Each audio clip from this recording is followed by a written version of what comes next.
बिस्मिल्लाहिर्रहमानिर्रहीम व्यूअर्स अस्सलाम वालेकुम। उम्मीद करता हूँ आप खैरियत से होंगे। व्यूअर्स, हम एफएससी आईसीएस मैथमेटिक्स पार्ट 1 का चैप्टर 1 हम पढ़ रहे थे। इस चैप्टर की पहली 2 एक्सरसाइज हम कंप्लीट कर चुके हैं और इसी चैप्टर की एक्सरसाइज 1.3 के पहले 2 लेक्चर्स हम डिस्कस कर चुके हैं। आज हम इस वीडियो में इसी एक्सरसाइज का तीसरा लेक्चर जो है उसके साथ स्टार्ट लेंगे। तो तीसरा लेक्चर स्टार्ट करने से पहले जो हमने इससे पहले 2 लेक्चर्स पढ़े हैं उसमें जो हमने इम्पॉर्टेंट बातें पढ़ी हैं वो हम रिवाइज कर लेते हैं। तो व्यूअर्स, पिछले 2 लेक्चर्स में हमने सीखा कि किसी कॉम्प्लेक्स नंबर को अगर हम फिजिकली देखना चाहिए तो उसका क्या मीनिंग है। तो व्यूअर्स, जब हमने एक कॉम्प्लेक्स नंबर को फिजिकली प्लॉट किया ग्राफ पेपर के ऊपर तो उससे जो हमारे पास डायग्राम बनी उस डायग्राम को हमने बोला अर्जेंट डायग्राम।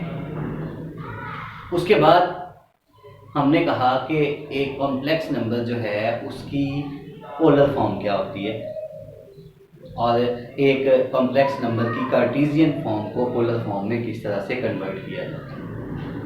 और फिर तीसरा टॉपिक जो हमने पढ़ा वो हमने पढ़ा कि अगर किसी कॉम्प्लेक्स नंबर की पावर जो है वो हमारी रेंज से ज़्यादा आ जाती है तो उसको हम किस तरह से देख सकते हैं, उसको हम सिंप्लीफाई कैसे करते हैं। तो उसका फिर हमें सॉल्यूशन बताया डी मायरस। तो डी मायरस थ्योरम जो है उसने कहा कि अगर किसी कॉम्प्लेक्स नंबर की पावर जो है वो ज़्यादा है तो आप वो थ्योरम यूज़ करके उसकी पावर जो है उसको इजीली सॉल्व कर सकते हो। तो व्यूअर्स, इन तीनों चीज़ों को हम अपनी एक्सरसाइज 1.3 में यूटिलाइज करने जा रहे हैं। तो एक्सरसाइज 1.3 का जो पहला क्वेश्चन है वो हमारे पास है graph each of the followings. तो पहले क्वेश्चन का पहला पार्ट मैंने यहाँ लिखा है 2 + (√3) सॉरी 2 + 3 आयोटा। अब देखें, आयोटा आ गया, इसका मतलब है ये एक कॉम्प्लेक्स नंबर है। अगर ये एक कॉम्प्लेक्स नंबर है तो इसे हम ऑर्डर पेयर की शक्ल में भी लिख सकते हैं, मतलब 2 3 ये एक ऑर्डर पेयर हो गया। अब अगर ये ऑर्डर पेयर है तो हमने इसको प्लॉट करना है, क्योंकि एक ये कॉम्प्लेक्स नंबर है इसलिए हम इसको जहां प्लॉट करेंगे वो जो हमारे पास प्लेन होगी वो कॉम्प्लेक्स प्लेन होगी। कॉम्प्लेक्स प्लेन जो है वो जैसे कार्टेशियन प्लेन जो है वो 2 एक्सिस पर मुश्तमिल होती है, इसी तरह कॉम्प्लेक्स प्लेन भी 2 एक्सिस पर मुश्तमिल होती है। वहां पे हमारे पास ये जो हॉरिजॉन्टल एक्सिस होता है वो एक्स एक्सिस होता है, यहाँ जो हॉरिजॉन्टल एक्सिस है वो हम मान लेते हैं रियल एक्सिस, और जो वर्टिकल एक्सिस है वहां पे वाई एक्सिस होता है और यहाँ हम मान लेते हैं ये इमेजिनरी एक्सिस है। वहां पे जो प्लेन बनी थी उसे हमने कहा था कार्टेशियन प्लेन या कोऑर्डिनेट प्लेन या रियल प्लेन, और यहाँ पे जो हमारे पास प्लेन बनी है ये कॉम्प्लेक्स प्लेन है। ठीक, तो कॉम्प्लेक्स प्लेन इस वजह से है कि हम इसके ऊपर कॉम्प्लेक्स नंबर्स को प्लॉट करेंगे। तो देखिएगा हमारे पास है 2 + 3 आयोटा, इसे मैंने लिखा है 2 3। अब देखें, रियल भी पॉजिटिव है इमेजिनरी भी पॉजिटिव है, तो ये मैंने लिखा होगा पहले क्वाड्रेंट में दोनों पॉजिटिव, यानी रियल भी और इमेजिनरी दोनों पॉजिटिव, इसमें real negative imaginary positive, third में रियल भी नेगेटिव इमेजिनरी भी नेगेटिव, और फोर्थ में रियल पॉजिटिव जबकि इमेजिनरी नेगेटिव। तो फिर हम इस पॉइंट को प्लॉट करना चाहते हैं, तो मैंने एक मुनासिब सा स्केल लिया हुआ है कि यहाँ से यहाँ तक डिस्टेंस 1, ये फिर 2, ये फिर 3, ये मैंने इक्वल डिस्टेंस लिए हुए हैं। Same is the case with positive x axis 1 2 3 4, same is the case with this one and this. So I have chosen a complex plane on which I am going to plot the complex numbers. तो very first हमारे पास complex number जिसे हम plot करने जा रहे हैं that is 2 + 3 iota, और उसे मैंने ऑर्डर्ड पेयर की शक्ल में लिखा 2, 3।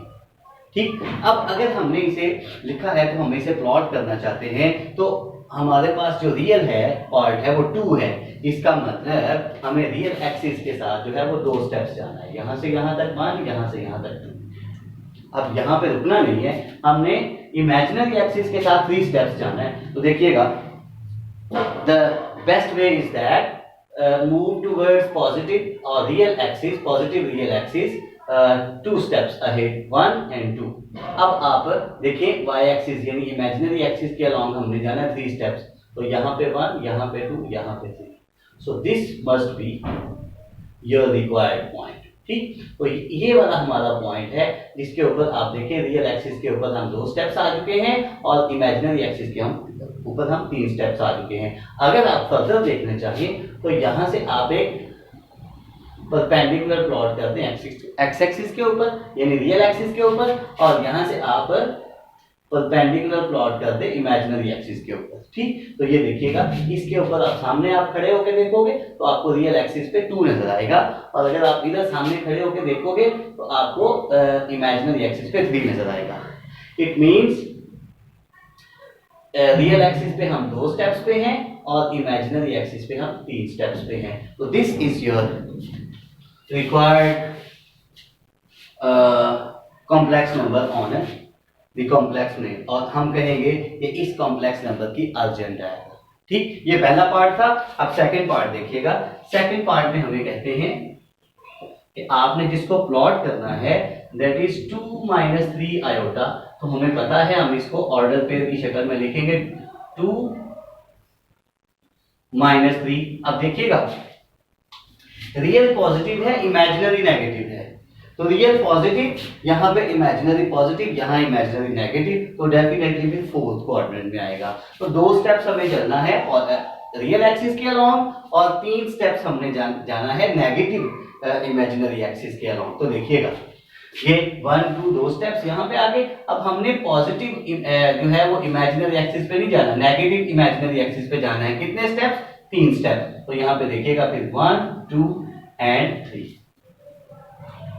So this must be your required point। कौन सा वाला? 2 - 3। डन।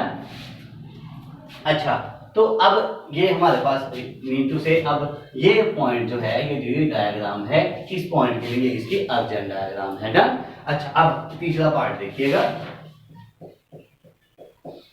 थर्ड पार्ट में हमें कहते हैं -2 and -3 आयोटा। तो इसे अगर मैं पॉइंट की शक्ल में लिखूं तो दैट मस्ट बी -2 - 3। ठीक, इसे आप सोचिएगा ये कहां पे आएगा भला? रियल भी नेगेटिव है और इमेजिनरी भी नेगेटिव है, इसे आप सोचिए।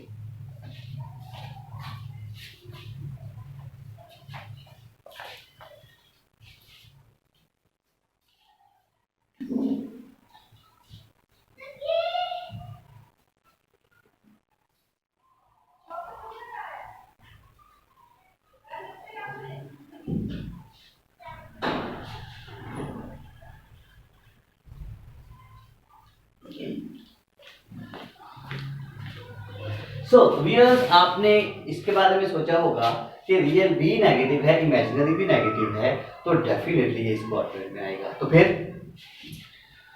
अलोंग नेगेटिव रियल एक्सिस हमें जाना है -2, तो ये -2 है, और अलोंग नेगेटिव इमेजिनरी ये हमें नीचे आना है -3 स्टेप्स।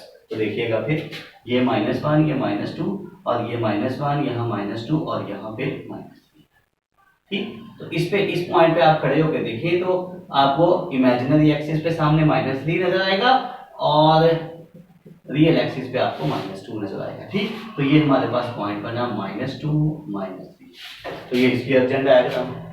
ठीक, अच्छा, अब इसका मैं पार्ट करने जा रहा हूं, पार्ट नंबर 7। ये जस्ट आपने पॉइंट ही प्लॉट करने हैं। तो ये हमारे पास है 3/5 -4/5 आयोटा। तो इसे आप अगर पेयर की शक्ल में लिखे तो क्या बनेगा?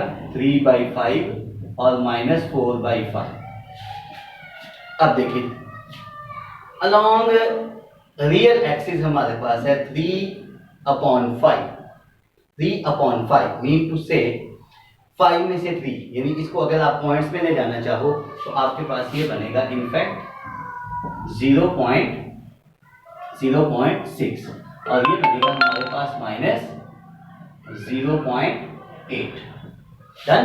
तो अब देखिए ये तो हमारे पास 1 है। पहले हम ये देख लेते हैं कि ये किस क्वाड्रेंट में आएगा।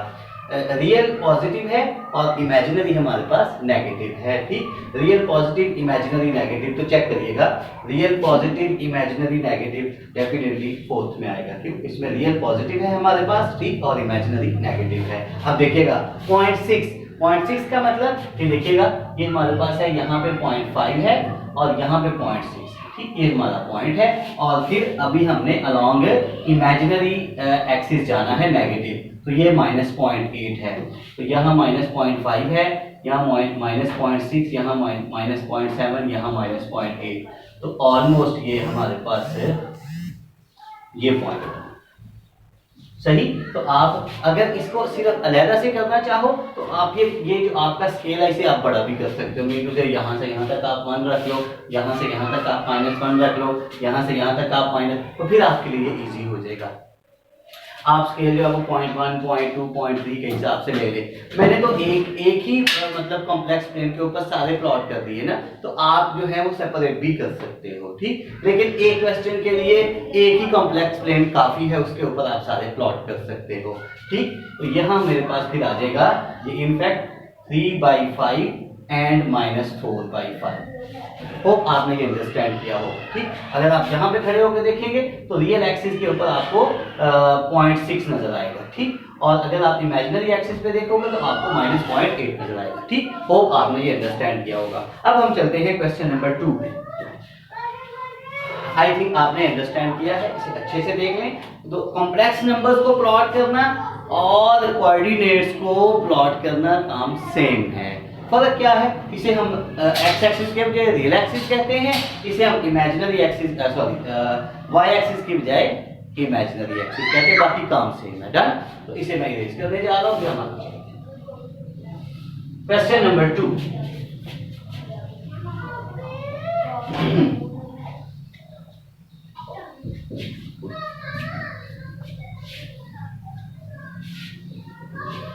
So move ahead towards question number 2। हमें कहते हैं find the multiplicative inverse of each of the following numbers।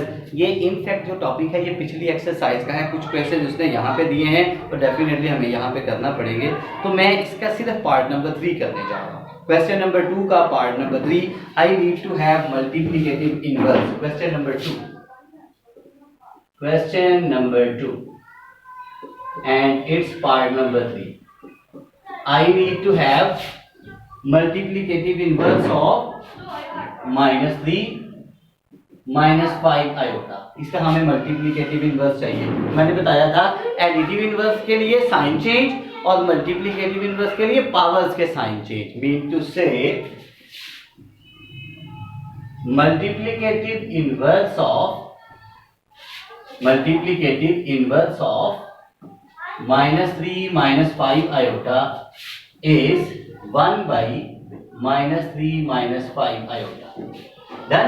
अब ये डिनोमिनेटर में कॉम्प्लेक्स नंबर तो डिटेल में हम पिछले लेक्चर्स में बात कर चुके हैं 1.2 के लेक्चर्स में कि इसको इसी के कॉन्जुगेट के साथ मल्टीप्लाई और डिवाइड करें, ठीक। ये कॉन्जुगेट कैसे लेते हैं भला, इमेजिनरी पार्ट का साइन आप चेंज कर देते हो, ठीक। अब न्यूमरेटर डिनोमिनेटर से और डिनोमिनेटर डिनोमिनेटर से मल्टीप्लाई होगा, तो ये 1 है, there will be no change in the numerator but check the denominator. देखिएगा -3 -5 आयोटा -3 + 5 आयोटा, तो ये बन जाएगा -3 का स्क्वायर -5 आयोटा का square. Done.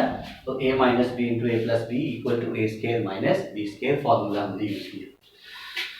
So this must be -3 + 5 iota divided by -3² 9 -5² 25 and iota square -1, ठीक।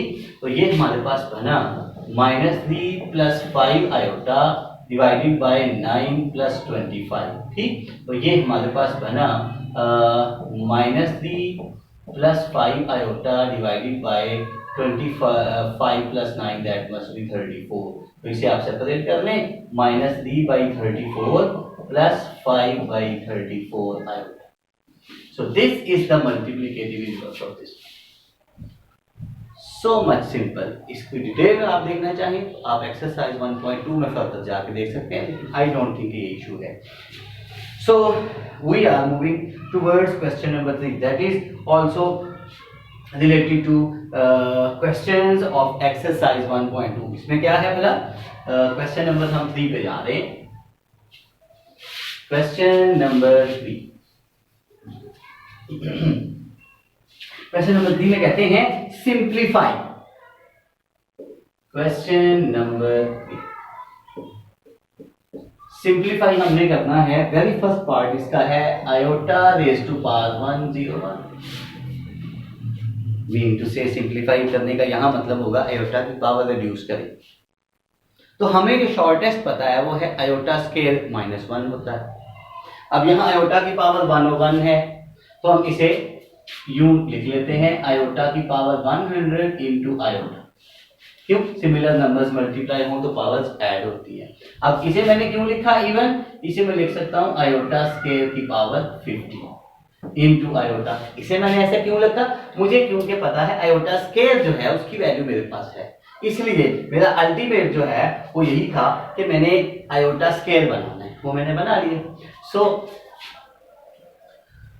आयोटा स्केयर -1 होता है और पावर 50 है इंटू आयोटा. अब यहाँ पे हम रूल यूज करेंगे लॉज ऑफ एक्सपोनेंट्स में से कि अगर कोई हमारे पास नंबर है वो नेगेटिव है या पॉजिटिव है, अगर उसकी पावर उसकी एक्सपोनेंट इवन है तो आंसर हमेशा हमारे पास पॉजिटिव आएगा. फिर if we have a number that is either positive और negative having an even power, having an even exponent, then the result will always be positive. ठीक. तो फिर यहाँ पे देखिएगा 1 को जितनी दफा मर्जी मल्टीप्लाई कर लो 1 ही आएगा, और माइनस की पावर क्योंकि इवन है 50 इवन है तो ये 1 ही आएगा. तो 1 into iota that is how much simple this question is. Similarly इसी का पार्ट नंबर, ये पार्ट नंबर 1 था, तो इसी का पार्ट नंबर 4 भी मैं करने जा रहा हूं. टोटल इसके 4 पार्ट्स ही हैं. तो 4 पार्ट में कहता है आयोटा पावर -10. तो सबसे पहले तो हम एक्सपोनेंट को पॉजिटिव बनाते हैं ना.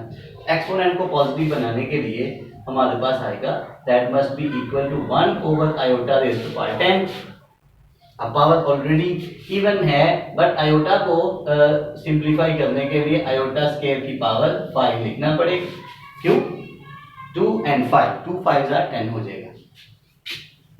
ये बस बन जाएगा -1 की पावर 5. ठीक. अब पावर ऑड है, ठीक, और नंबर जो है वो नेगेटिव है. पावर ऑड हो नंबर नेगेटिव हो एक ही सूरत है, इसी सूरत में नेगेटिव आता है. तो something over -1 over -1 that must B minus. तो इसकी सिंपलेस्ट फॉर्म जो है वो हमारे पास -1 है. ठीक. तो ये बहुत आसान सिंपल क्वेश्चन है, मैं इन पे ज्यादा टाइम नहीं लगा रहा. बट आगे देखिएगा question number 4 that is an important question. ध्यान से देखिएगा question number 4.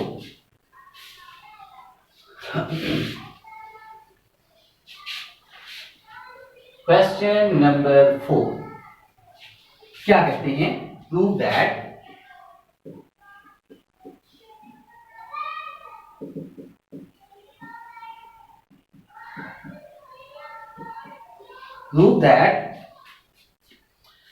Z conjugate is Z if and only if Z is real. This if and only if, this word IFF, this is stands for if and only if. इसके बारे में मैं थोड़ा सा आपको बताता चलूं कि इफ एंड ओनली का क्या meaning.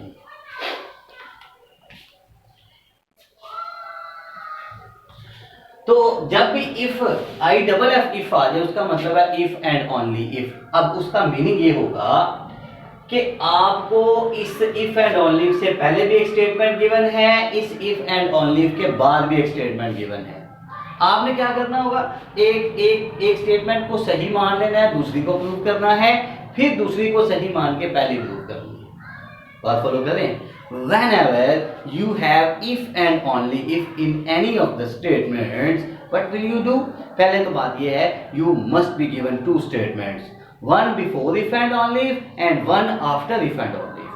And what will you do to prove that? You will assume one of the statements as true. आप मान लेंगे कि एक स्टेटमेंट सही है, फिर उस सही स्टेटमेंट को सही मानते हुए आपने फिर जो दूसरी स्टेटमेंट होगी उसे आपने प्रूव करना होगा। फिर आप यही काम करेंगे दूसरी के साथ, दूसरी को सही मान लेंगे और पहले प्रूव करेंगे। ये एग्जैक्ट मीनिंग है इफ एंड ओनली इफ का। दोनों एक दूसरे के लिए लाज़िम मलज़ूम है। पहला सही है, दूसरा भी ठीक है, तो इसका मतलब दूसरा ठीक है तो पहला भी ठीक है। ठीक, that is exact meaning in our language. अच्छा, सो इफ एंड ओनली का मीनिंग आपको बताया। अब मैं ये वाली स्टेटमेंट मान लेता हूं यहाँ, proof. Let z is equal to x plus iota y। हम मान लेते हैं where x and y belongs to R and iota is equal to square root of -1। मैंने कोई z नंबर मान लिया, रियल कॉम्प्लेक्स नंबर है, तो ये फॉर्म होगी उसकी। अब देखिए, suppose z conjugate is equal to z। मैंने ये स्टेटमेंट सही मान ली कि इस कॉम्प्लेक्स नंबर का कॉन्जुगेट इसी कॉम्प्लेक्स नंबर के इक्वल है। अब मुझे प्रूव क्या करना है? मुझे प्रूव करना है कि z रियल है, यानी now we have to show क्या बोला? That z is real. यानी इफ एंड ओनली में से पहले वाली स्टेटमेंट को सही माना, उसके बाद वाली मुझे प्रूव करनी है कि वो भी ठीक है। तो देखिएगा, इसकी वैल्यू पुट करें, यानी x प्लस आयोटा y का conjugate is equal to x plus iota y। Simple मैंने वैल्यूज पुट की हैं। अब इसका कॉन्जुगेट क्या होगा? x minus iota y is equal to x plus iota y। मुझे साबित करना है z रियल है। देखिएगा कैसे, इन्हें उठा के लेफ्ट पे ले आए तो x minus iota y minus x minus iota y is 0। अब देखिएगा, ये x इस x को कैंसिल करेगा तो हमारे पास बना -2 आयोटा y इज 0। अब -2 भी 0 नहीं है, आयोटा भी 0 नहीं है, इसका मतलब ये होगा कि y 0। अगर y 0 है so z is equal to x plus iota into 0 that is x। यानी इस z में मैंने y की वैल्यू पुट कर दी है, वो क्या निकली? 0। अब 0 इंटू समथिंग 0 प्लस x आ गया। अब देखो इसमें आयोटा नहीं है तो ये फिर क्या होगा? रियल होगा। तो कॉम्प्लेक्स नंबर रियल में कन्वर्ट हो जाता है अगर उसका इमेजिनरी पार्ट वैनिश हो जाए, 0 हो जाए। अच्छा, अब ये मैंने माना, ये मैंने प्रूव कर दिया। अब मैंने उलट चलना है, तो उसके लिए हम जो वर्ड यूज करते हैं दैट इज कन्वर्सली। अब उलट चलना है, लेट z इज रियल। मान लिया कि z जो है वो रियल है। अब प्रूव क्या करना है? वी हैव टू शो क्या बोला? That z conjugate is equal to z। उलट जा रहे हैं पीछे, मतलब आप आगे जा रहे हैं, बैक स्टेप आपने चले जाना है। ठीक, अच्छा, तो फिर z अगर रियल है इसका मतलब z is equal to real, यहां आप जाएंगे। अगर z रियल है तो उसका मतलब y इज इक्वल टू क्या होगा? 0। देखिए, अगर z रियल है that is z is equal to x है, और x को हम लिख सकते हैं 0 आयोटा, इसका मतलब y की वैल्यू 0 है। अगर z रियल है तो z तो हमारे पास ये है x प्लस आयोटा y। ये रियल तब होगा जब ये हमारे पास y 0 तो y 0। अब वही देख लें, इसका मतलब ये है। अब y 0 है तो इसे आप यूं भी लिख सकते हैं। ये आपने पीछे बैक स्टेप्स पे जाना स्टार्ट कर देना। ठीक, बहुत आसान हो जाता है। तो ये बन जाएगा फिर -2 आयोटा y 0 है। भाई y जब 0 है तो इसको जिसके साथ मर्जी मल्टीप्लाई कर दो तो 0 ही आएगा। सही, तो अब आप इससे पिछले स्टेप पे चले जाओ, यानी इसे लिख लो x माइनस x, यानी x को हमने ऐड भी किया, सब्ट्रैक्ट भी किया, और -2 आयोटा y को लिख ले minus iota y minus iota y is 0। यानी इस -2 आयोटा y को हमने तोड़ के यूं लिखा, ये हमने ऐड और सब्ट्रैक्ट किया। देखिए, इससे पिछले स्टेप और इससे पिछले स्टेप में इस x और इस माइनस आयोटा y को यही रहने देते हैं और इस x को उधर ले जाते हैं, ये इधर नेगेटिव उधर जाके पॉजिटिव, तो ये आयोटा वाई उधर जाके पॉजिटिव हो जाएगा। और ये तो एक्सैक्ट वैल्यू है जेड कॉन्जुगेट की, और ये किसकी वैल्यू है जेड, जो हो गया। तो होप आपने ये क्वेश्चन अंडरस्टैंड किया होगा। सबसे डिफरेंट होता है जब कभी आपके पास इफ एंड ओनली इफ आए किसी भी क्वेश्चन में, तो डेफिनेटली उससे पहले एक स्टेटमेंट होगी, एक उसके बाद होगी। एक को सही मान के दूसरी प्रूव करोगे, दूसरी को सही मान के पहले प्रूव करोगे। ठीक, खुश रहें, दुआ में याद रखिएगा। अल्लाह हाफिज।